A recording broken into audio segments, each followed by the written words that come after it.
Hello everyone, hi, I'm Bonbon, nice to meet you, and if it's not your first time here, welcome back to my book review series. Now, last time we got into Crave, the Crave series, book 1 by Tracy Wolff, so let's do a quick recap on book 1. So we meet the main character, Grace Foster. Her parents passed away in a car accident, so she comes to Alaska where her uncle and her cousin are. The uncle is the headmaster of the school called something Academy. I don't know. And it's a school full of paranormals where there are witches, werewolves, vampires, and dragons, and she does not know this until about the middle of the book, after she has gone through peril time and time again. She falls in love with the main lead, Jackson Vega, who is the head vampire boy. She finds out that his brother Hudson died about a year ago because Hudson apparently was on some nefarious stuff and Jackson had to get him up out of here. Some people didn't like that, including Eden, which was his girlfriend, which used to be best friends with Jackson, and so now it's been up for them ever since. But I mean, not to the degree to where they're not cordial, but they're also like not cordial. So much to the point that Eden kidnaps Grace and is getting ready to sacrifice her in order to bring Hudson back. Oh yes, it was a whole ordeal. You had to be there. Eden's plans get foiled. Hudson does come back-ish, and Jackson and Grace get out of this hairy situation, just barely. All that to say, when Hudson does come back and he's getting ready to deal the death blow to his brother Jackson, Grace intervenes, turning herself into stone, and then we find out that Grace Foster is in fact the last gargoyle. Alright everybody, settle in, grab whatever you're drinking, get your snacks together, and we're gonna jump into Crush, book 2 of the Crave series.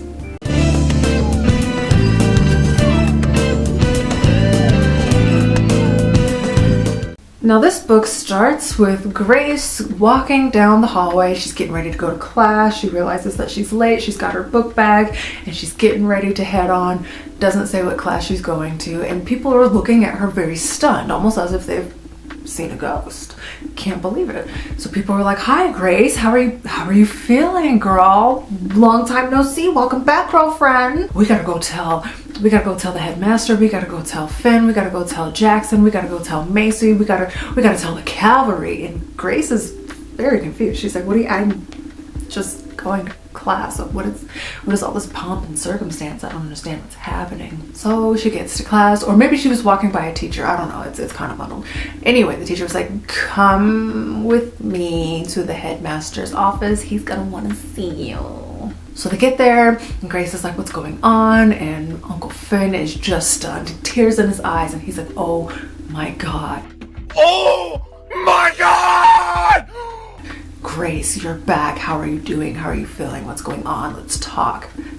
No idea. Grace is so confused. Jackson comes into Jackson was already there, I think. I think Jackson was already in the office, and he's stunned, tears in his eyes. "Oh my God, Grace, my love, you're back. Oh my gosh, oh my gosh, oh my gosh." So finally, they go ahead and tell her what the issue was. And she was stoned. She turned into a gargoyle, and she's like, oh. She can't really quite remember that. She's trying to remember what was going on, and she runs into a wall, like a mental wall, and I guess it's very physical for her because she like bounces off of it. It hurts. Her head's kind of hurting right now and all that. She can't remember a thing. So they ask her, "Well, what date is it?" And she says what day it was, which it was 4 months ago. Yes, Grace has been in her stone gargoyle state for 4 months, and in that 4-month time period, they had all kinds of experts from all over the world come in and examine her and try to figure out what's going on. Why isn't she turning back? And they're trying to figure out, what they can do to help her. But as you may recall, there hasn't been any gargoyles for such a long time, so much to the point to where she is the first gargoyle to be born in 1,000 years. Jackson's and Hudson's father, Cyrus Vega, vanquished all of the other gargoyles. I mean, all of them are gone. I'm talking air nomads in Avatar: The Last Airbender gone. Like, there are just no more. Grace is essentially Aang in this situation. Oh yeah, quick reminder, I already assigned people in my head, right? So Grace is Miss Girl Tessa from After, and then Jackson is Hardin from After. I know, just walk with me, just walk with me.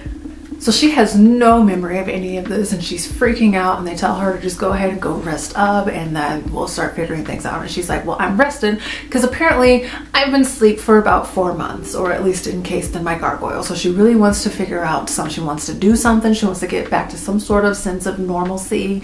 She goes to class, the day continues. Now, at this point, she realizes she's about 4 months behind in all of her classes, and if she wants to graduate this year, she's going to have to play catch up something crazy. So now she's in art class, and she needs to do some sort of art picture dissertation, if you will. So she goes ahead and takes that time after class to go back to the art room and get some good painting done. And she's painting furiously. There's something in her head that she needs to get onto the canvas, but she doesn't know what it is. She doesn't recognize it. It's almost as if her body is on autopilot, and she's just painting up a storm.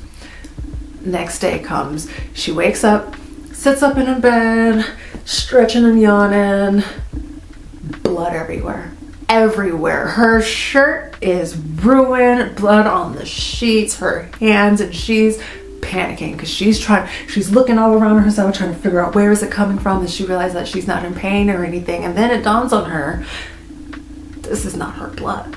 So now she's panicking, and Macy walks up, her cousin, okay, because they share a dorm. She walks up and she's like, oh my god, Grace. So she starts checking her over. She's panicking. She realizes this isn't her blood. She takes off the hoodie that she was wearing, and her t-shirt underneath doesn't have any blood on it. So they're like, okay, we're gonna have to figure something out here. So Grace asks Macy, well, what do you do in this kind of situation? And Macy was like, what do you mean? What do we do in this situation?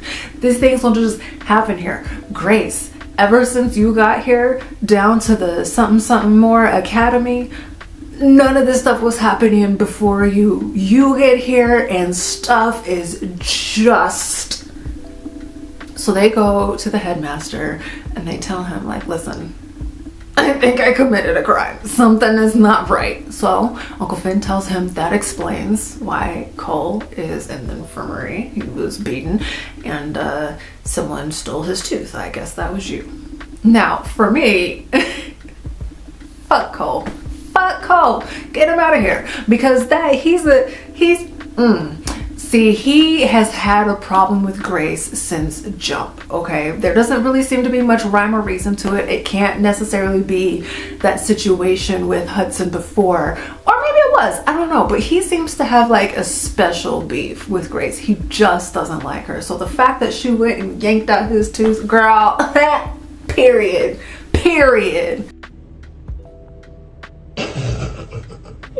But she doesn't remember that she did that, right? So now we have to figure out, why did this happen? Why is she sleepwalking and attacking people? Like, so a little bit more time goes by. I don't know if this is like the same day and it's later on in the day, or if it's the following day, what have you. At this point, she starts to make up with Flint, right? You remember in the previous book that he actually was trying to kill her. Yeah, I don't know if I ever said that specifically, but he was trying to kill her because he knew that Eden was going to try to use her to bring Hudson back, and Hudson absolutely could not come back. Like, that was just a no-go. So he was willing to kill this girl who he does in fact care for and consider a friend, for the greater good of the situation.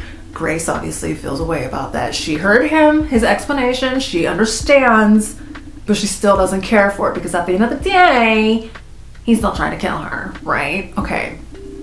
But they're trying to let bygones be bygones. She hears him out again. She cusses him out, which was deserved. I'm not, And then they kind of patch things up. So now they're back on the good foot and what have you, which I was glad to see. I was, because I do like Flint. Is it messy? Is it grimy that he tried to kill her? Yes. But was his reasoning good? Again, yes. But is it acceptable, and does she have to care about his reasoning? No. So I'm glad that they went ahead and got it back together. I'm glad that they're friends again. So at this point, she starts asking him about like dragon things and what's that like, and he was saying that he would take her up flying and whatnot because they have a school assignment that they've been assigned to do together, and some of these they have to take pictures of like different monuments at the school and stuff, and some of the monuments up high, and so he said that he would take her up there and she can snap the picture and stuff, and then she can kind of start getting a feel for flying because Grace, as a gargoyle, has wings. So of course she's super interested in learning how to fly and everything, but she's not like crazy enthused because she doesn't know how to do it on her own. So she's excited, but she's very nervous, very worried if she's not gonna be able to figure it out and everything because there's nobody to ask because she is the only gargoyle in existence, as far as we know. So because of all of this new information and being a gargoyle and stuff, she hits the library and she wants to start looking up everything that she can find. So there's a lot of scholarly publications in the paranormal world that go over gargoyle things.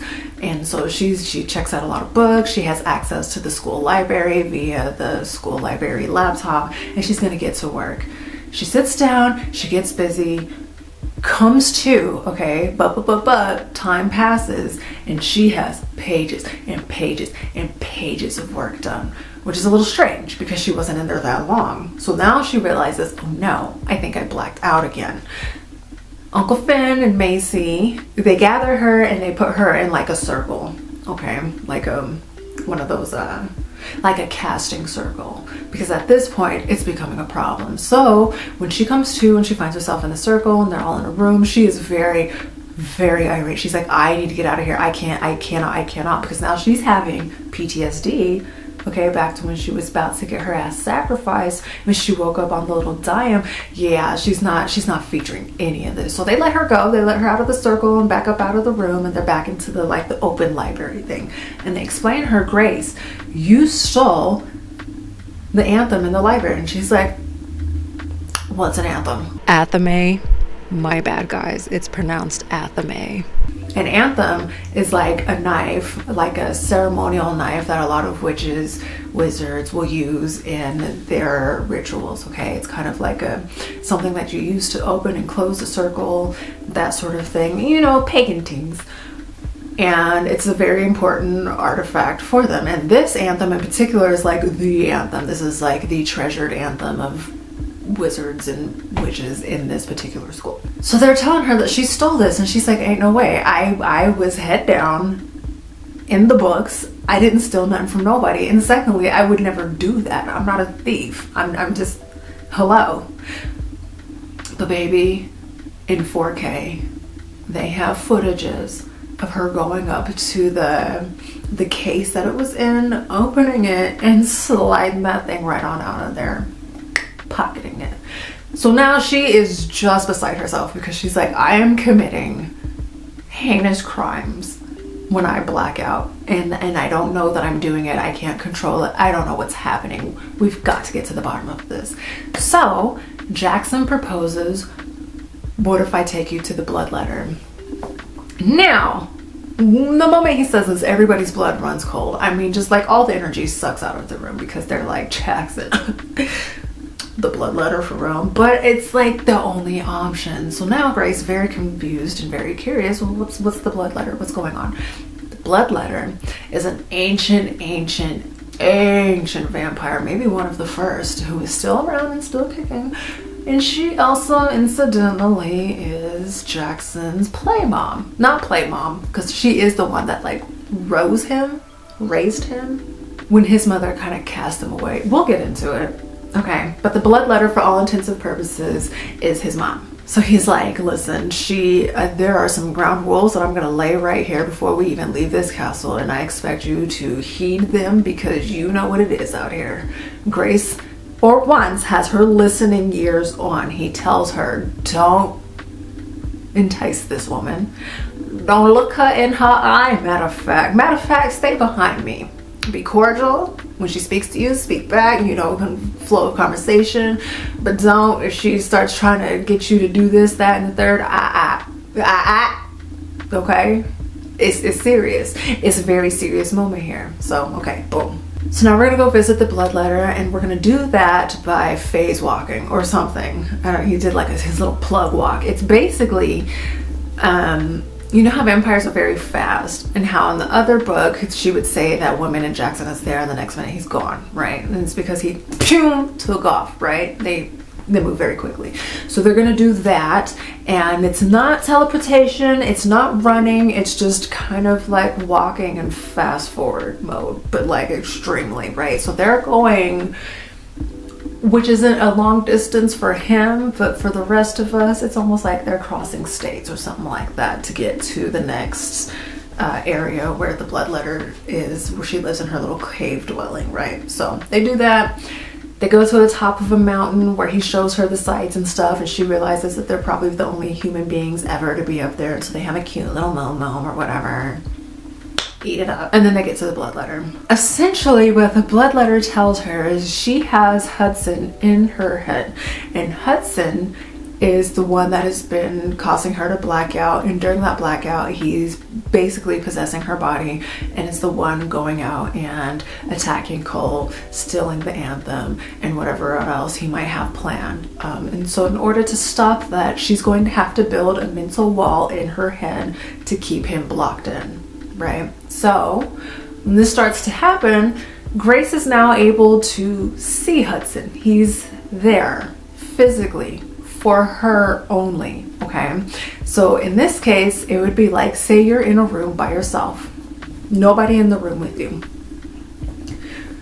but someone is in the room with you because he's sharing space in her head, right? So he can be sitting in that chair, he can be standing there looking out the window, he can be laying on the bed reading on the book, he can do everything as if he's a real person, but she's the only one that can see him.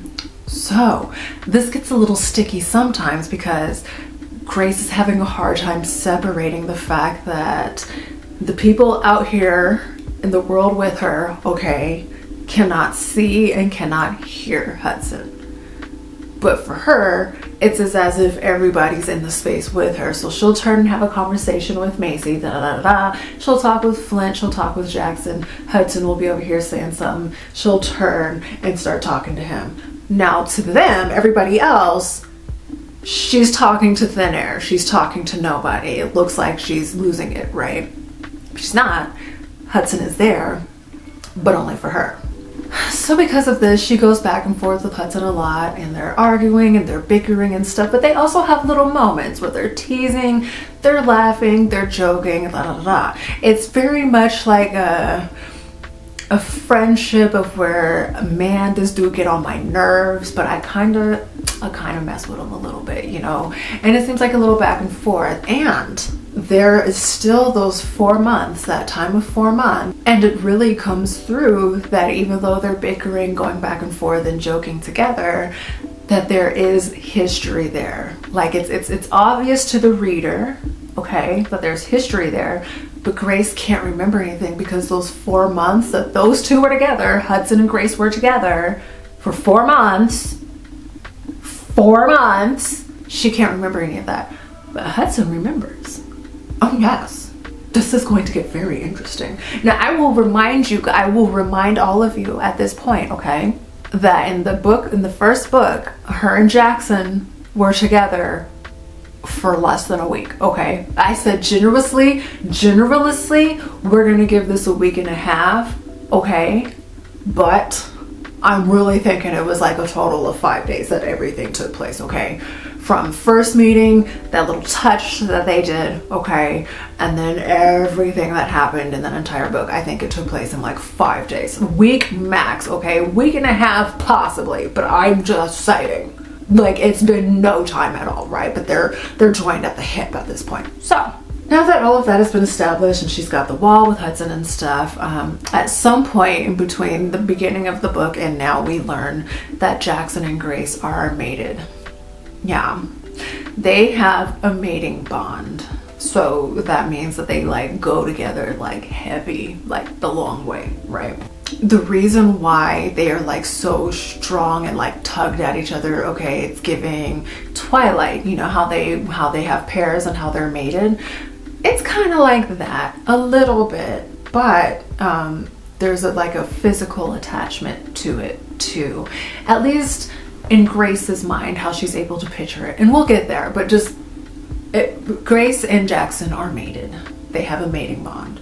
So the secret gets out that she has Hudson in her head and that she can actively communicate with him, and her friend group, who consists of Jackson, Maggie, which is Jackson's friend, Flint, Macy, and there's another dragon girl that I cannot remember her name. I'm sorry. I know I told you names are gonna escape me. And then there's Xavier. Okay, Xavier is a werewolf, but he's a nice one. He's not on demon time like Cole and his little friends, okay? Apparently Xavier is a transfer student. He popped in about a year ago or something, so he's fairly new too. So he's not really in with anybody, but he's not really out with anybody. He's just kind of neutral, kind of. So they all figure this out, and they all decide together that they need to get Hudson out of Grace's head. He needs a corporeal body. He needs to stop like possessing her for all intents and purposes, right? They're all on accord with this. Hudson is on accord with this because he doesn't want to be stuck in her head either. So everybody's come together to form this plan. Hudson tells her the reason why he went and yanked that tooth out that boy's mouth and why he stole the anthem is because you need certain objects to perform the ritual, the spell, the rite, whatever, to exorcise him out of her head so that he can have his own body back. So they needed something from the werewolf. They need something from the witches. Okay, so they got those two things, the tooth and the anthem. They need something from the dragon, which is a dragon bone. And they need something from a vampire, which is a bloodstone. They get those four things, and then that'll exorcise him out of her head as he was before, his full-bodied vampire self. Now, the friend group is not going for that. They were like, no way, we're gonna have to do something to make him human again, and that means that they need a fifth object. Okay, the fifth object is a heart stone from the unkillable beast. Unkillable beast. Keep that in mind. If they get all five of these objects and then perform the spell, rite, ritual, whatever, it'll exorcise him out of her head and it'll make him human, which is what they would all prefer. Grace is not necessarily on board with that because she's like, that's taking the essence of something, that's taking the choice away from it. And in her mind, in her heart, she doesn't think that he would be a threat as a vampire anymore. In her heart, she knows that, but she's also listening to her mans. Okay, Jackson, who's saying this man's dangerous, he cannot come back with his powers, period, that's it. Daddy's foot is down. Her friends are all agreeing with Jackson. They were like, you were not here though a year ago. You don't know what it was like. You don't even know what was happening. You don't understand. It cannot be like that. He cannot have his power. Daddy said his foot is down. Daddy's foot is down. But again, I will remind you all that she spent 4 months with this man. So somewhere deep in her psyche, she knows better, but she's still going with it, right? So they decide to enter the Ludaris tournament. Now, Ludaris is, for all intents and purposes, the equivalent to Quidditch from Harry Potter, okay? This is the game that the school loves, that is like a paranormal pastime in the paranormal world. Like, Ludaris is Quidditch. And the way that it is played is you need a team of like, I think it's like 8 people or something like that. Something like that, and it's an interspecies type thing where you have to work together to win because you can only hold the ball for 30 seconds. Now this ball, imagine it's like the quaffle, okay, is it gets really hot. I'm talking like magma hot, where it's gonna start burning you, melting your flesh, your bones and everything if you don't pass it off. On top of that, it vibrates really bad the longer you hold it. So when it's really hot and it's vibrating like crazy, you just cannot hold on to it. So you have to pass it off to a teammate, okay? And then when you do that, the ball resets and then that person has up to 30 seconds and you pass them back and forth, right? Okay, so imagine it being played on a football field. Your goal is over there, their other team is over here, and you start on the both sides, whatever, right? So you have to run the ball down the field to score the goal. Now you only have to do it one time, but there's portals in between the goalposts. And so these portals, when you go through them, They can spit you out anywhere. They can spit you out back at your side. You can be in the middle of the field. You could be over there by the goalpost. You could be somewhere just way off the field or something. Like, it's very random and you don't know. And time is passing while you're in these portals. So if you go through one, you can come out on the other side of it and you might be at your 30-second mark. So you have to hope that there's a teammate nearby to pass the ball to. Oh, it is fantastic, and I would love to see this on the big screen. I really would. This looks like a moment. They had a time. All right, so they decide that they have to enter the Ludara's tournament because this is the final year that they're going to be there. I'm pretty sure they're all seniors or something like that, and this is the first time that they're able to enter for whatever reason. I don't know if there's like an age restriction or something, whatever the case may be. So they want to enter it just on GQ, but the prize this year is a bloodstone.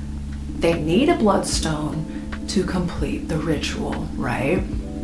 So now they're all in. They're like, not only are we all in, we have to win. We have to get that bloodstone. So it's Ludara's time, and the circle surprisingly makes a visit. They didn't call ahead. They didn't tell anyone to expect them. They just showed up, and the head of the circle is whom?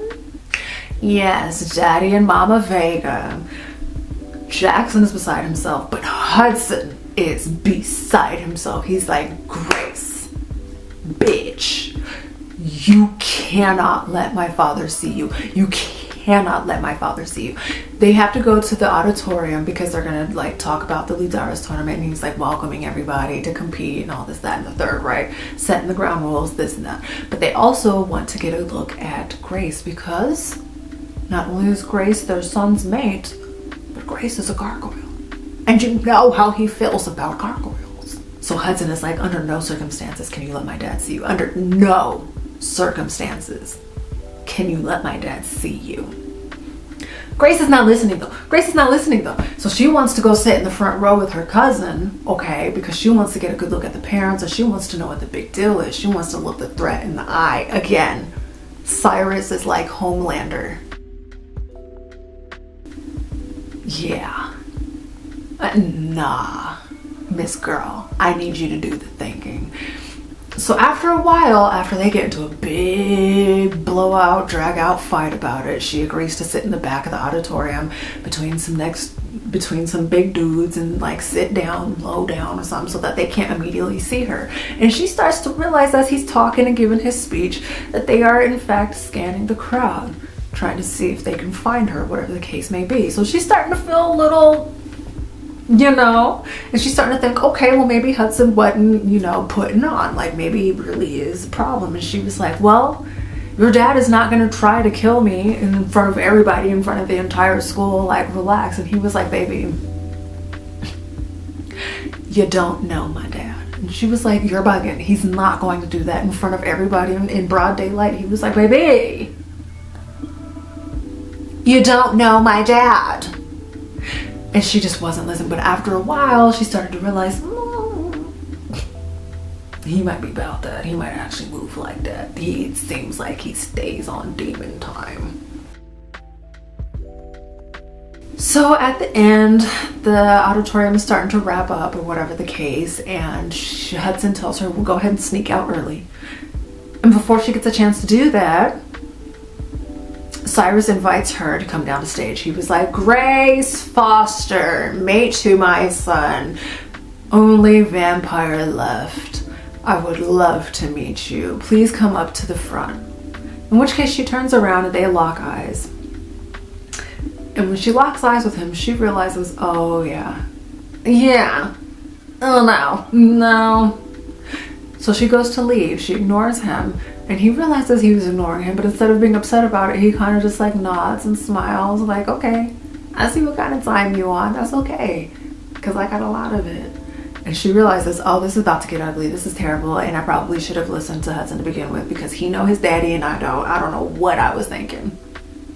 So now it's Friday night and she is panicking because she has just a couple days to figure out how to be a useful teammate on the Ludara's field, because they have to get that bloodstone, right? And she decides to go and do laundry because there's not much else she's gonna do. She was invited to go hang out with Macy and her friends, but she's just like, I just can't. I gotta think through some stuff. I gotta work through some stuff. So she's down there doing laundry, and her and Hudson are having a conversation or whatever, and Hudson is telling her, yeah, when we was together for that 4 months, he was saying that being a gargoyle is just so natural that you couldn't believe that you spent all this time of your life, 17, 18 years without it, and that flying is just like second nature and that you love it so much. And she's like, pause. I told you all of that? And he was like, well, yeah, I mean, we spent 4 months together. We was gonna talk about something. So she was like, can you help me figure out how to turn into my gargoyle? And he was like, actually, yeah, because you told me what you ended up doing, whatever. So he walks her through the steps, and she turns into her gargoyle. Now she figures it out. So in Grace's mind, what she does is she can see threads, right? She has like, think of it as like a bell or something. You know how bells have like the long threads at the ropes? So she'll grab it and tug on it or whatever. And that's how she's figuring stuff out, right? So one of those threads is like I think it's like a silver or platinum thread or something like that. She tugs on it and she starts to turn into her gargoyle. Now she lets go so that she's not just stuck in stone the way that she was with Hudson for 4 months. When she lets go at a certain point, now she's just in her gargoyle form, and she can, you know, prance around, and she has her wings and her horns and stuff and all that. She doesn't know how to fly yet, but at least she got it down to be able to turn into a gargoyle. That's one. Now it's at this point that she starts to realize, well, we was talking, we was having conversations and stuff. What all was we talking about? So he doesn't tell her everything, because apparently she has to recover some of these memories on her own. But he does tell her, you shared such and such memories with me. You told me about your childhood. You told me about when you first started learning how to ride your bike and this, that, and the third, just like little things and stuff. So then she starts to think, okay, I'm kind of thinking that I had some sort of a relationship with him, as far as like friendship-ish, maybe. But she still can't really wrap her head around it because she can't remember a single thing. But Hudson is looking real like he's in love with this girl. I'm just, as an observation, it was pretty obvious to me early on that he don't just have feelings for this girl like in a friendly manner, like that's his woo-de-woo. Like he loves this girl down. Now Hudson, right, in my mind, because he's described as blonde haired, blue-eyed, da da da da, in my mind, I'm thinking young Leonardo DiCaprio, a la Titanic, a la Romeo and Juliet, a la Iron Man. Okay, that's just where my mind went. So bear with me. So she figures out her gargoyle stage, and then after that she lets her friends know, and then it's time to start learning how to fly. So Flint, being the dragon and the only one of their friends that can fly, he starts giving her a little bit of pointers as best as he can, but he's a dragon, okay, very big, okay. Dragons were said to be like the size of a house, okay, maybe even like a big house, maybe a mansion, okay. He's big. His flying lessons are adept for other dragons. He can only give her so much, right? She's a gargoyle, very small, okay. I think Grace is like 5 foot or something. She's very tiny. Very different. So they struggle, but after a while, you know, she goes up there with Jackson, because Jackson can float, I guess he's like a blimp. He can't necessarily fly, but he can float for a good minute. So he takes her up there, they try some things out, boom, she figures it out. Grace is flying. Not only is she flying, but she's doing a little loop-de-loop. She's up there doing a barrel roll, like she's doing her little thing. She's figured it out. She's ready for Udaris. Now, before the tournament starts, which I think starts like the next day or something like that, she learned to fly like in the nick of time. Jackson pulls her aside and he was like, listen, I have something that might work to get Hudson out, and we don't have to go through all the rigmarole to gather all these different things, but it is not my first, second, or third choice. It's incredibly painful, and I don't really want it to be the case, but I'm gonna run it by you just to see where you're at, because we need to get Hudson out your head. She's like, okay, boom, lay it on me. He tells her, we can break the mating bond, and that will immediately force him out of your head. You would have thought this man sat her down and said, Grace Foster, bitch, I don't want to be with you anymore. Your breath stank, your hair natted, and I just can't stand the sight of you anymore. And I'm actually about to break this bond shit. Because that's what she heard. Because that's how she took it. She acted like he just broke up with her on the spot and insulted her person, her very being, her soul. And she was like, I can't believe that you don't want to be with me. Well, okay. Remember in Twilight? Come back to Twilight with me. Okay, come back to Twilight with me in the first movie when Bella woke up in the bed, in the hospital bed, and Edward was like, I don't know if I can be around you. Like, it's very dangerous for you. And she was like, I don't even know what you're saying. What are you talking about? You want me to go away? I can't. No, I can't just leave you. Is that was Grace. Jackson was like, okay. I was just putting it on the table. I was letting you know that exists, but I'm not. We don't have to do that. Boom, deaded it. It's not happening. We'll move on. We'll get the bloodstone. We'll go to the dragon bone yard. We'll do whatever we have to do. We'll go to the unkillable beast. It's fine. We can just let that go.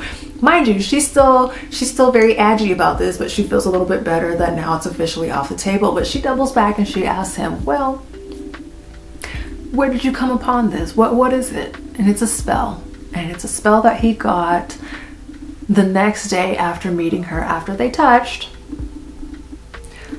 He went to the bloodletter, his mom, and asked him if there's anything that he can do to break the bond, because he knew her being a human and him being the prince vampire person, whatever the case may be, that it's dangerous for her. And he didn't want her to go through everything that she proceeded to go through that week because of him, because a lot of it was because of him. But he knew that her life was going to be difficult being mated to him. But he also knew that it's greasy to make such a decision without her input. So especially without even trying first and foremost. So he balled up the paper and threw it away. Didn't think anything else of it. All right, this is 4 months ago. All right. So with this on her mind, they go down there to the Ludara's pitch thing. It's like a big field or what have you. She's trying to get over that. She's trying to not think about it, but she's still a little aggy. She's still a little worked up, whatever. So she goes and talks to Flint. She sees him sitting over here getting ready, but he doesn't look like himself. Usually Flint is like a good goofball. He's waggling his eyebrows. He's always, you guys, Tracy Wolff always writes that Flint is waggling his eyebrows, and I can't imagine what that means in real life terms, because in my mind I'm thinking his eyebrows are doing this just all the time. Just see, I can't even do it. So but he is constantly waggling his eyebrows. Okay, so when she goes up to him, there's no waggling, no brows waggling whatsoever. So she realizes, okay, I like something's the matter. She's like, hey Flint, what's going on? How you feeling? You ready for the game? You excited? And he's like, yeah, it's great, it's good. I'll be over there in a minute. She's like, yeah, something's wrong. What's going on, my boy? Talk to me, lay it on me. And he goes, all right, so boom, I met somebody and they want to come watch us play. Yay. And she's excited for him. She's like, oh my gosh, that is excellent. That is great, Flint, because the girlies love Flint, because apparently he is a tall drink of water, honey. They say he is all that and a bag of chips. So she is thrilled that somebody finally caught his eye back and that he might, have a little something. They might be starting a little something. So she's like, who is she? What her name is? When I get to meet her? And he looks at her and he's like, Grace, I'm gay. And she was like, oh, I never thought about it. I never considered. I didn't really. Damn, I should have said what's their name instead of her name, like just assuming, because what am I doing assuming someone's sexuality? That's kind of wild, isn't it? Yeah, so what's his name? What's he like? What's going on? And he was like, oh, you're cool with it? And she's like, well, yeah, why would this be a problem for me? So he's like, yeah, I wasn't expecting, I didn't know how people were going to react. And I know that if we started dating, then the cat would be out of the bag then, obviously, but I just wasn't I wasn't sure if I was ready to like come out in such a big way yet. And she's like, I completely understand and I'm so happy for you, da da da da. You know, that kind of talk. But then Flint says, but the problem is, and why I'm like fucked up about it, is because my heart really is with somebody else still. But that person is emotionally unavailable. They'll never see me in that capacity, and as much as I do want to move on and try things out with this other person, I just know in my heart of hearts that my heart's going to be with this person for a while, if not maybe forever.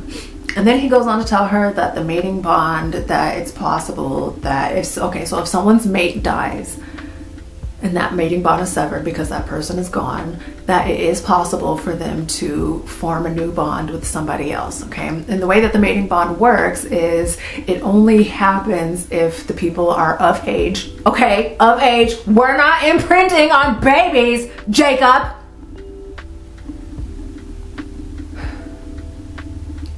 If the person is of age, they are within the vicinity of each other, so it's not going to form if these people never meet, okay? So they're in the vicinity of each other and they touch.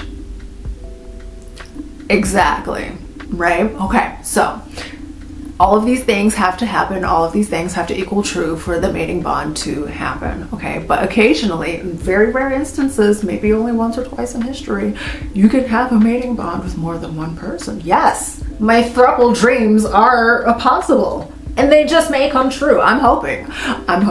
So he tells her that, and then she's like, Flint, I'm so sorry. And she gives him a hug. He wipes the tears away, and they're like, all right, let's get pumped up. We got a game to go win. Let's get on this Lutaris field, and let's make it happen. So she's thinking about that, and he goes off and does whatever, and she starts thinking. She was like, he's in love with some dude that's emotionally unavailable, that's never going to see her in that way. And oh my God,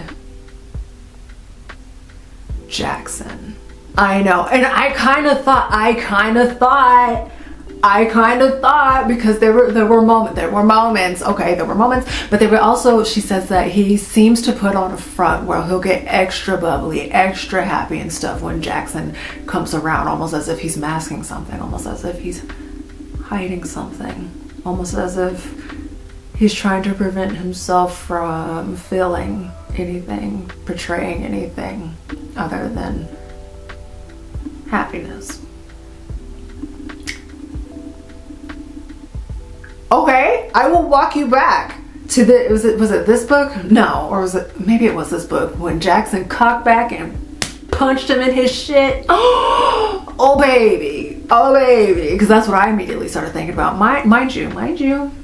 Okay, they have a wild little relationship going. Whatever the case may be. But I know that punch didn't just hurt Flint. I know that rocked his soul because he's in love with this dude. And he cocked back and blasted him in his shit. I'm telling you. No curveball, no changeup, nothing but fucking gas.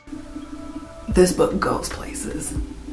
So it is Lutaris time, and it is incredible. And I'm not gonna spoil anything about this. You are just gonna have to read this part in the book yourself. But I was on the edge of my seat. I'm telling you, I'm driving home, gripping the steering wheel, like white knuckling, because I'm like, oh my God, they have to win this game, and they are going through it, you guys. I'm telling. The way that it was written, I have to see this on the big screen. Oh, she did that. But I hoped, okay, because there's always a possibility. But I knew that they were gonna win, okay, and they do, miraculously. Like it was great. It was incredible. But they win, and I knew that they had to because the story has to happen, right? We still have like 10 books left. So they get the Bloodstone. And at the ceremony that night, they tell everybody that the Bloodstone belonged to the most powerful vampire in existence, Hudson. I know, you would think that every vampire has a Bloodstone, but they don't. Only a select few did, and I guess Hudson was one of them. So now they have Hudson's Bloodstone. So now they have 3 of the 4 artifacts that would officially get him out, but 2 left since they want to do things the hard way, right? So at this point, at the ceremony, the Vegas, Cyrus and whatever mama name is, they tell Grace, well, we saw you get drug up and down that field. And honey, she did. Oh, honey, she did. They said, we saw you got drug up and down the field, and we're just so worried about you that we decided that we're going to take you home to our mansion so that we can keep a good, close eye over you. We wouldn't want nothing happen to you, would we? Jackson immediately says no. Hudson immediately says no. And Hudson tells her, matter of fact, volunteers tribute. I forget what she said. She says something, but she's basically like challenging for a spot on this for a seat on the circle, right? Which technically is her right. The circle is supposed to be comprised of every magical being, right? Okay, the Ministry of Magic is supposed to represent everybody, right? So she goes ahead and challenges, and Cyrus is pissed off about that. He is pissed off about this, but he was like, I bet, listen, 2 days. You got 2 days to prepare. And she was like, I need a little bit more time. And he said, 2 days?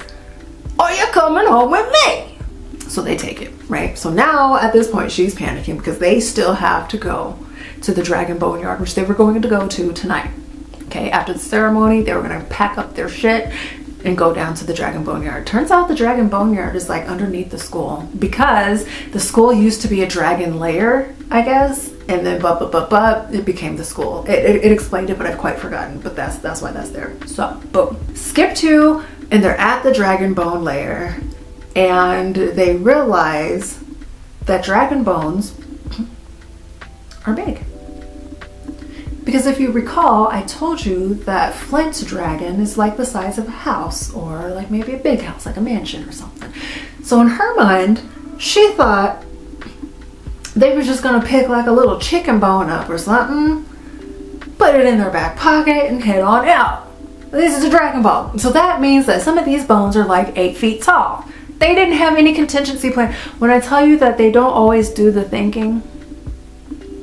And what's crazy is Flint and one of the other girls is a dragon, so at some point they should have said, hey, dragon bones are big, so what are we really trying to do here, right? Secondly, baby, this is where Grace gets me. This is when I say that she's a little bit of a bird. She's kind of a duck. I like her. I love her a lot, but she don't do the thinking. It's at this point they get to the Dragon Boneyard, right? And Flint and the other girl get a little emotional, and they tell him it's because anytime any dragon anywhere in the world, anywhere ever dies, they get called back to here. Their bones are here. The girl's parents, the dragon girl's parents are here. Her parents are gone too. Her parents are here. Flint's brother is here. The grandmother, aunties, uncles, ancestors, everybody is here. And when those two die, they will be here too. So now Grace is thinking, oh shit. I didn't think that getting a bone from the dragon bone graveyard meant that I would actually be taking a bone from a dragon from a graveyard. I don't know what she was thinking. I'm telling you, she doesn't do the thinking. She didn't think that going down here to get a bone would actually mean pillaging someone's gravesite. I don't know what she thought a dragon bone was, that it used to be alive and now it's not, and now you're taking, and now you're desecrating its corpse. Yes, now you're taking a bone. Sis, I had to turn this on. But anyway, so they go through a lot of rigmarole, honey. They get their asses beat up, and this happens because I guess at the moment they decided to go down there, a dragon somewhere died, and so they were in the process of getting called back. So that means massive earthquake. That means bones falling from all over the place. Massive bones. Okay, you're trying to dive out of the way of a 10-foot bone, honey. And listen, it's like a car falling out of the sky, aiming right at you. You gotta get out the way, and let me tell you, let me tell you something. They had a time. They had a time. But they got the bone, okay? They got the bone because the story needs to happen. Let's continue. Okay, now it is the next day, and they have 1 day until they have to compete to go onto the circle. Now, the circle competition is a Ludaris game, except instead of having the safety of not being able to die on Ludaris, where they will pull you out before like a mortal injury happens, that is not the case over here, right? So one day until the circle tournament thing. And they have to go figure out this unkillable beast thing. Mind you, they just got off the Ludaris field, okay, 2 days ago, so they're still recovering. And then immediately they went down to the Dragon Boneyard, okay, and they got real beat up down there. So they are not in top shape whatsoever. So Hudson is begging Grace, and Grace, please, it is the unkillable beast for a reason. Just, you've got everything that you need. You've got all 4 items. You got the tooth, you got the anthem, you got the bloodstone, and you got the bone. Just go ahead and do the spell and get me out of here so that I'm not drawing off of you, because the thing is that while Hudson is in there, he's drawing off of the life energy of Jackson and Grace, okay? And it's off of Jackson because that's her mate, right? They have a mating bond cord where they can send each other energy and whatever the case may be. Real cute. I mean, I'm into it. I'm into it. But they can do that. But Hudson also draws off of them to keep himself alive, right? They have to get him out of there before they go and compete on the circle thing, right? I mean, it's imperative. And in her heart of hearts, she knows this is the right decision, that she needs to go ahead and get him out of her head, vampired up or whatever, because she knows he's not a threat. I mean, people keep comparing him to Cyrus, and Hudson gets very upset, but he's like, I am not my father. I am nothing like that nigga. Don't you ever sit up here say that I'm like him, her, anybody. I am not. And then he is very dead ass about it. He's like, I am not like them. Listen. Okay, so she knows Hudson is not the threat that Jackson and everybody else thinks he is. But she also wasn't there, so she doesn't understand everything. And in Hudson's defense, he says, I had to do XYZ. There's a lot of stuff that I did that I'm not proud of, okay? That I'm not proud of. Yes, I killed some folks, and yes, it might look like I was doing, some crazy stuff, but that wasn't what my intention was. I was doing it in order to prevent this bigger event from happening, okay? Not unlike Flint, okay? Yes, I tried to kill you, but it was to prevent from bringing Hudson back, right? Same smell. And so in my mind, I'm thinking, just get Hudson out, leave him as a vampire. It's fine. You really don't have any other choice, because A, you're too beat up to go over here and try to think about killing an unkillable beast and then think you're gonna go and compete in another tournament to get a seat on this. Like, it's just not. I need everybody to turn this on. I need everyone to start doing the thinking, but nobody's listening to me. Nobody asked my opinion. So there they go to go find the unkillable beast. So they make a plan. They get there after some rigmarole. They get there and they walk into this giant cave. I guess it's like they said it's a massive cave or whatever. All right, so they get in there and they're looking all over the place and they don't see it. They don't see where the unkillable beast is, and they're like, where he at? Ain't no way, something as big as he is, the way the books were saying, that he should be able to hide, camouflage, whatever the case may be, woo woo woo. But Grace can hear something. She can hear something in her head saying, go away, go away, go away. And she's thinking it's a gargoyle, because this voice in her head that she hears sometimes, okay, be telling her this is a bad idea, get out of here, get him off of you, do this, do that, like trying to save her life. And she's thinking it's the gargoyle. Enter the unkillable beast, where it's like something raises up, I think, and he comes out into the room or something like that. And they're looking up at what might as well be a mountain. In my mind, the way it was described as, okay, is they're basically looking at the mountain that houses NORAD. And now they're starting to think, oh, this is why it's called the unkillable beast, because that's basically a mountain. And how do you go about, okay, yeah, you guys, I think we fucked up. Like, everybody's having this feeling, but they're here now. Okay, you gotta make something shake. So they start trying to fight this thing, okay?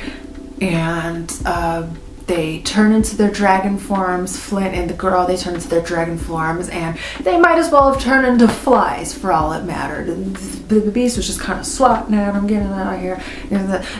Nobody, what nobody's doing is helpful. They were going to, mind you, okay, So the rigmarole that they went through to get here, they lost Maggie because he got hurt, okay, in the fight. And it turns out that Grace has regenerative powers where she's able to save someone's life to a certain extent to get them to the infirmary or whatever, right? It was really cool. Read about it. But they're down Maggie, and apparently Maggie had some like mind shit where he would be able to like mind control them, the unkillable beast, to maybe like ignore them so they can steal the Heartstone and be on their way or whatever the case may be. So their plan, they had to revamp it because he's not there. There's not going to be no mind control. There's not going to be no nothing like that. So boom. So now they're just like, well, we're just going to try to brute force this and see if we can make some shake. Well, spoiler, they cannot, because it's an unkillable beast, because it's a mountain, right? So Xavier, which mind you was kind of Macy's little boo thing, okay? He was kind of, they was caking a little bit. That was kind of her little woo-to-woo. He gets slapped into the side of the cave, okay? It crushes his head. He hits the wall. He crumples like Xavier. His shift is done, honey.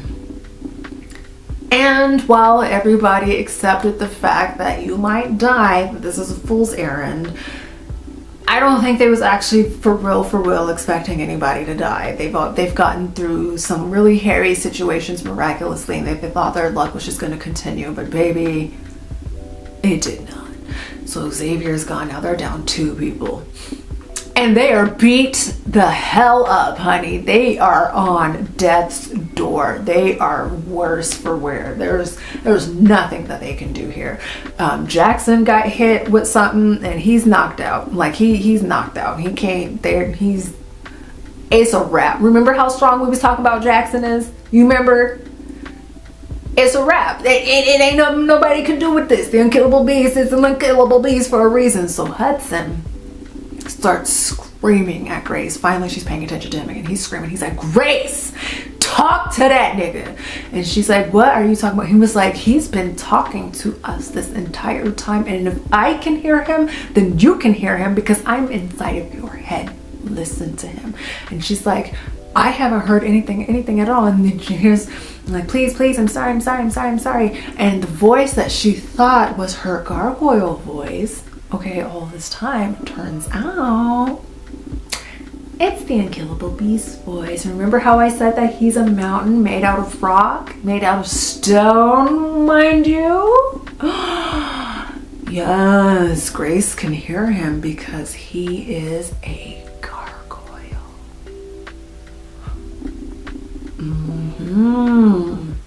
He is a gargoyle, honey, and a massive one. So now we have so many more questions. But first, before we get there, Grace is like, stop! I'm sorry! And she starts appealing to him and stuff, right? And she's like, I am so sorry that we came in here and tried to play in your face. We was gonna try to get your Heartstone because we have to do some things with her or whatever, but it was wrong of us to think that we had any right to walk up in here in your lair, kill you, and take your things. I am so sorry, and we don't deserve forgiveness, but I am going to have the audacity to ask for it anyway. We're going to pack up and be on our way. Now, the beast starts talking to her, right? And he's like, oh, you need Heartstone, because he's realizing that he's connecting to another gargoyle too, right? And he's actually like a big sweetie. He's like, he's nice. And he's been trying to save her life this entire time. Like, he's been talking to her this entire time. And he kept saying something like, no, I have to save her. I can't die yet. I have to make sure that she's safe. And they never said who she is, despite the fact that Grace keeps asking who she is. I'm assuming the she in question here is Grace. So Grace tells them that they just need the Heartstone and they'll be on their way. And the beast was like, oh, you need Heartstone? You need Heartstone? And then he starts, like, the center of his chest starts glowing. And then it's at this point that she starts to realize, oh, the Heartstone is the stone heart of the beast. And Grace is never, ever, ever thinking that she's hurting another individual or desecrating another individual or anything like that to get whatever she needs. Never crosses her mind. So now she's back at the same thing with the dragon boneyard, okay? Now she's back with it and she's like, okay, no, I'm foot down. I'm not killing this thing, because it was going to, like, just give her his Heartstone and call it a day. But she's like, no, we're not we're not doing that. And it's like chained to the wall for whatever reason. The house, something got the chains on it. I have no idea who did it. No idea. We don't know why it's as massive as it is. Okay. But just, okay. So these are the questions. But she's like, okay, listen, they tried to break the chains, but they can't. So she said, I will come back for you. At the end of all of this, I will come back for you. On my mama, I will come back for you. I put down, phone him. I am coming back. So they crawl out of this cave, okay? They pick up Mecky's body, and not Mecky, Xavier. Pick up Xavier's body, and they basically crawl out of this cave. I mean, they are beat to hell. They are stepped on gum at this point. There's just nothing for it. Mind you, today is the day at this point, because they snuck out at night and they've been fighting all this time or whatever the case. So today's the day that they have to go do this tournament.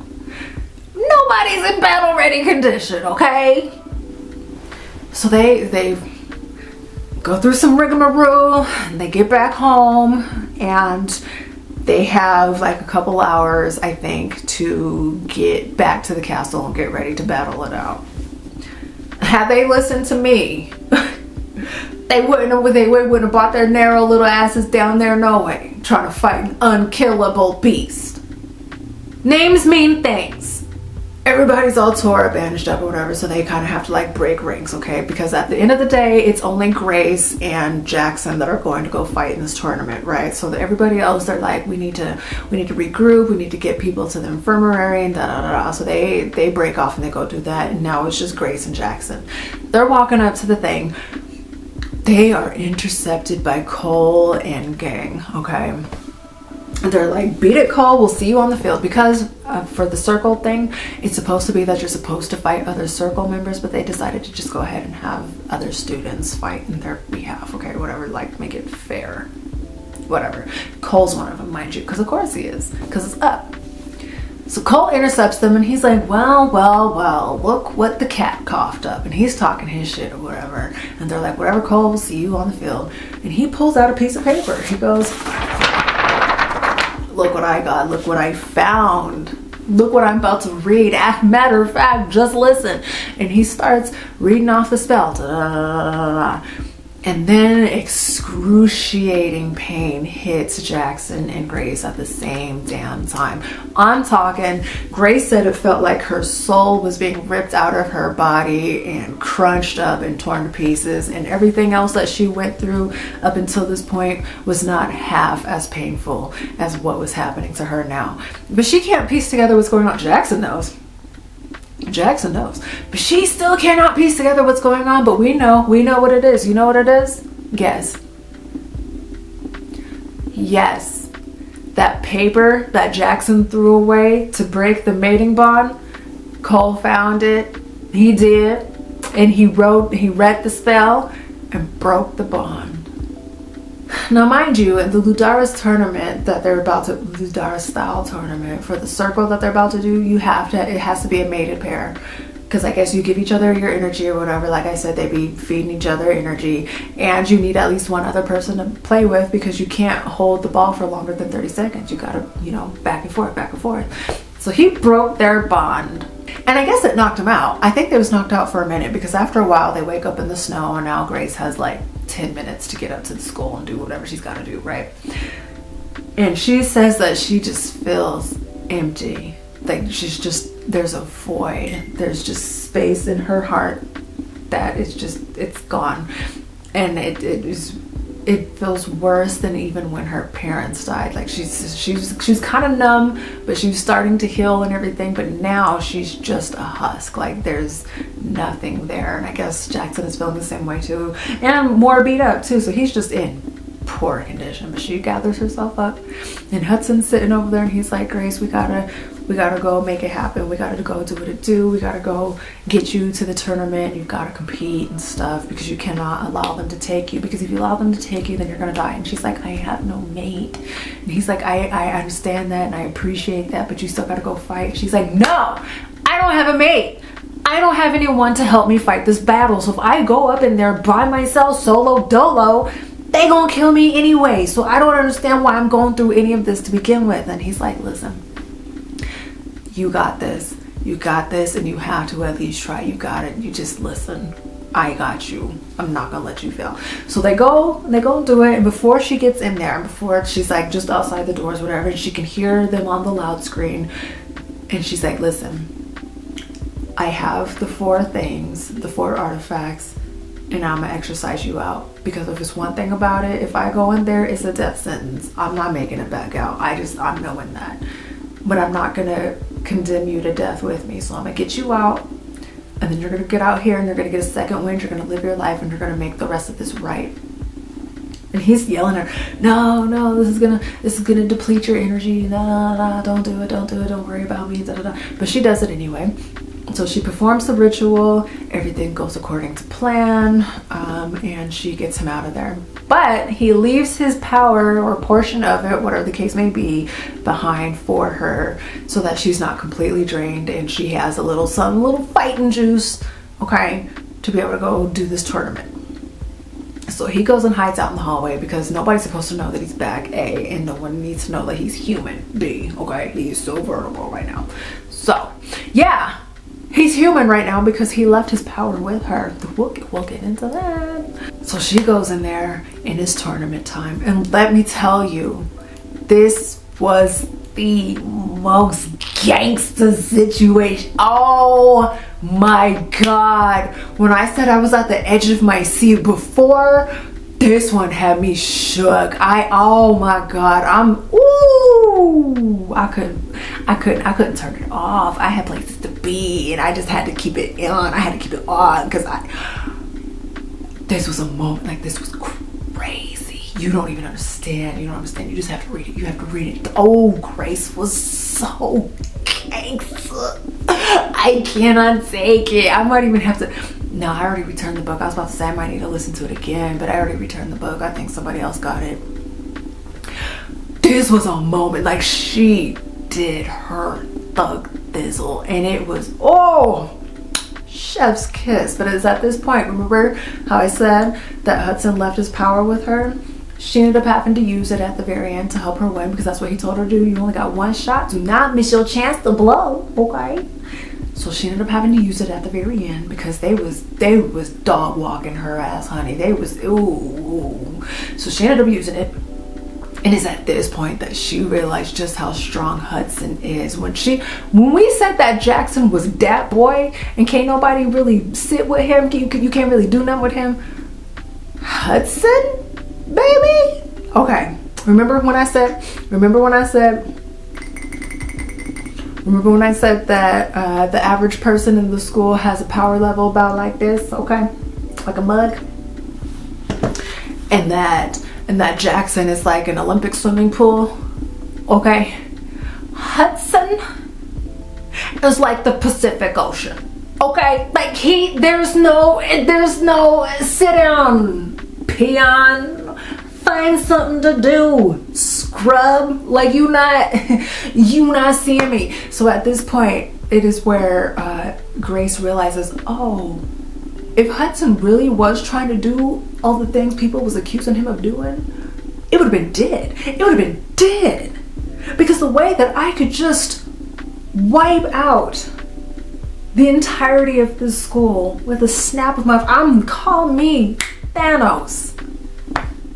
And she's starting to realize, like, okay. No, Hudson was never, and mind you, Hudson has never lied to this girl. Hudson has never steered her wrong. Hudson has only ever given her very solid, extremely sound advice. Okay, and it was her that wasn't believing in him because of he say, she say, they say, okay, because they was all there and they kind of bigger and she wasn't there, whatever the case may be. And I get it, but she still don't remember what happened during that 4 months, whatever the case may be. But Hudson has never lied to this girl, and he was telling her, I'm that boy, Grace. And I did not do what they was accusing me of doing. And now she knows because the power is also in her fingertips. She did the flick of the wrist, honey. She dusted people's bones. She said, da-da-da-da. Look, da-da-da-da. Broke every bone in some of these people's bodies, okay? I'm telling you. Hudson is not to be trifled with, okay? I'm gonna give you another comparison for the girlies that watched Hunter x Hunter. Again, girlies here, gender neutral. Did you watch Hunter x Hunter?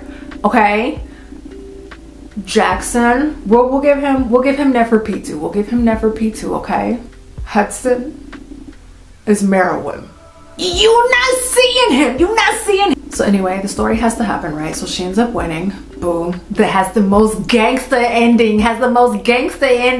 And now she's in the winner's circle or whatever, and she's very weak. She's laid out on the ground, right? But Cyrus starts walking up, and she was like, I'm not finna meet this dude laying down. So she finds the will, she finds the strength to stand up. And he accuses her of cheating. He was like, I know you cheated because you got this extra boost of power. You was in there moving wild. We ain't never seen no shit like that before. I feel like you cheated, so here was what I'm gonna do. Because we all know the penalty for cheating is death. So he bites her right on her neck, on her carotid artery, right? Now, the thing about Cyrus's bite, everybody has like a gift, okay? Everybody has a special gift. Jackson he can create earthquakes, and he's telekinesis, and he can float and stuff. He's got these powers with him, right? Hudson, I guess, is incredibly persuasive. He can make anybody do whatever he wants, and on top of that, the nigga is just powerful. He's just got a lot going on, okay? He's the chosen one. And Cyrus, his power is he has a vampire bite that's unlivable, I guess. Like, this is the bite of 87, guys. Like, this is the one that's killing folks. Like, you can't, there's no antidote, there's no fixing it, there's no curing it, whatever. Okay, so that's the bite. I think it's called like the eternal bite or something. He bites her, and then now it's coursing through her veins. You remember when Bella was got bit by James, and it was coursing, and it was just real painful, and she started and then Twilight vampiredom, it's very painful to turn into a vampire. It's giving that, okay? It's giving that. But instead of turning into a vampire, her body is shutting down because of the poisonous venom. So at this point, Hudson goes and scoops her up because there was like a force field around the dome, so that couldn't nobody get in and like help her and interfere and stuff. So now the force field is down. I think Jackson finally broke through it, or something, I don't know. Hudson scoops her up, and everybody's like very shocked to see Hudson there because like, what? What? What's her name? Grace transfer his powers back to him, which makes her even weaker, but it, helps him do whatever he needs to do, which he protests, but he knows this needs to happen. So he brings her out of the dome. Jackson is very beside himself. I mean, he just got his ass beat, okay, viciously, and he's still recovering from that. His father has just killed his girlfriend for all intents and purposes, even though she's still alive. She might as well have just gotten bit by a rattlesnake, and there is no antidote. And Hudson is back. So these are three triple whammies that are just he's taking to the face. No curveball, no changeup, nothing but fucking gas. Hudson tells Jackson to get everybody out of this little dome thing. And get everybody out, get them to safety, do whatever you gotta do. He walks out the door and just crumbles the building. I mean, it's coming apart brick by brick. But it's coming apart so meticulously that the people that are still inside that haven't made it out yet aren't getting harmed.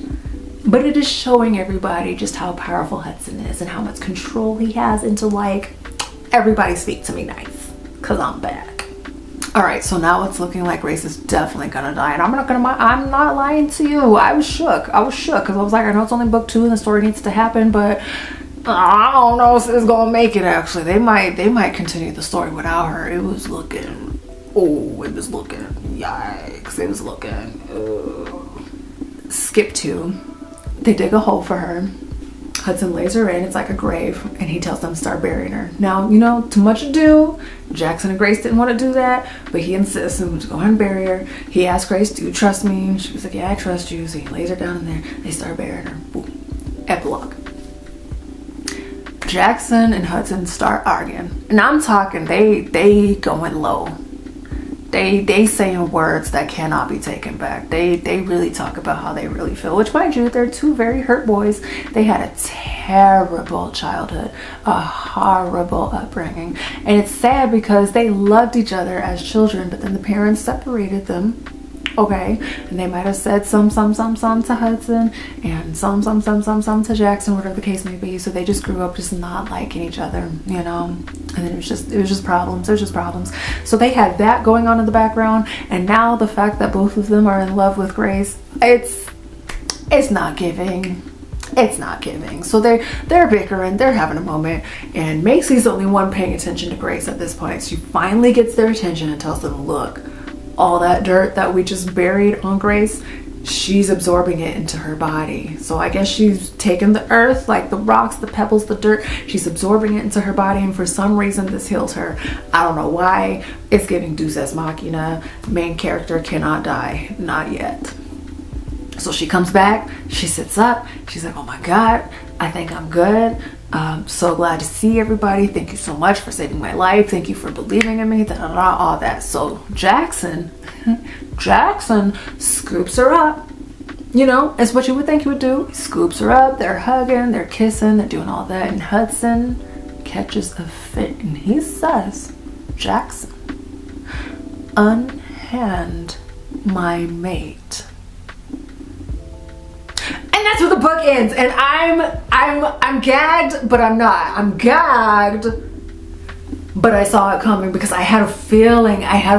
When he was telling Grace, like, no, you didn't cheat. No, you didn't cheat.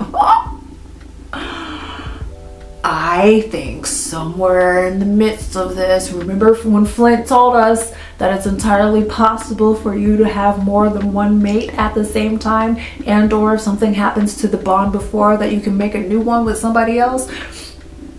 I felt that was coming, and I'm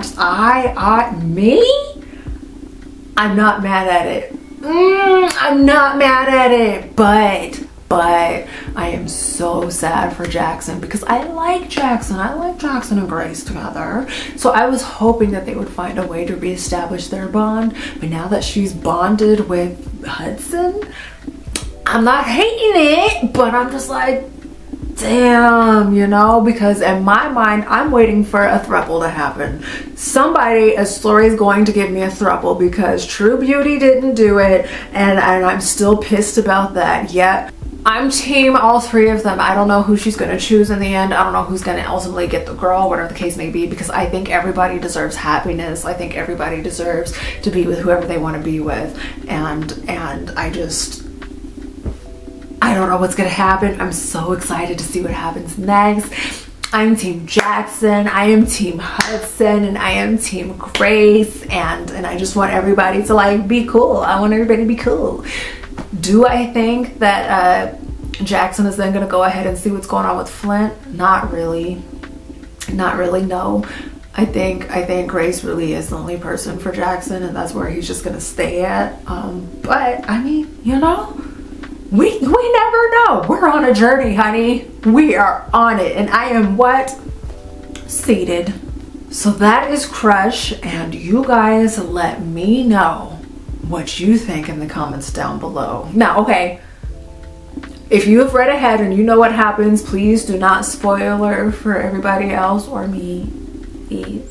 Okay, I do want you to tell me, as of book 2, are you team Jackson or are you team Hudson?